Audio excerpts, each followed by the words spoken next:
मेरे भाई पूछ रहे हैं कि इस कोरोना की वजह से मैं जिस दुकान पर भी जाता हूँ वहाँ उस वबा की वजह से सैनिटाइज़र गेट लगे हुए हैं, जिससे गुज़र के जाना पड़ता है तो इससे पूरी कपड़ों में वो स्प्रे लग जाता है।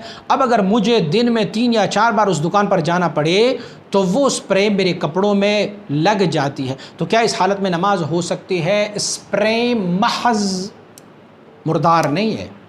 आप ये देखें कि उस स्प्रे में शामिल क्या है। सैनिटाइज़ जब करते हैं तो उस स्प्रे में शामिल क्या है। अगर उसमें कोई ऐसी ममनूआ चीज़ शामिल है जो हमें शरीयत मुतहरा ने उससे दूर रहने की शरीयत मुतहरा ने हमें उससे दूर रहने की तलकीन फरमाई है, तो फिर तो आपके कपड़े नापाक हो सकते हैं। लेकिन उसमें से अगर कोई ऐसी चीज़ मौजूद ना हो, मसलन आजकल जो है वो साबन का भी स्प्रे करते हैं, आजकल जो है वो डिटोल का भी स्प्रे करते हैं, आजकल जो है वो कुछ और भी ऐसी चीज़ें हैं जिसको हम जरासीम कुश अशिया कहते हैं, वो शामिल करते हैं। तो आप पहले ये तहक़ीक़ कर लें कि उसमें अज्जा क्या शामिल है। अगर अज्जा कोई मुर्दार है तो आपके कपड़े तो मुर्दार हो सकते हैं, लेकिन अज्जा मुर्दार नहीं है तो फिर आपके कपड़े कोई मुर्दार नहीं है, आप फिर जा सकते हैं वहाँ पर।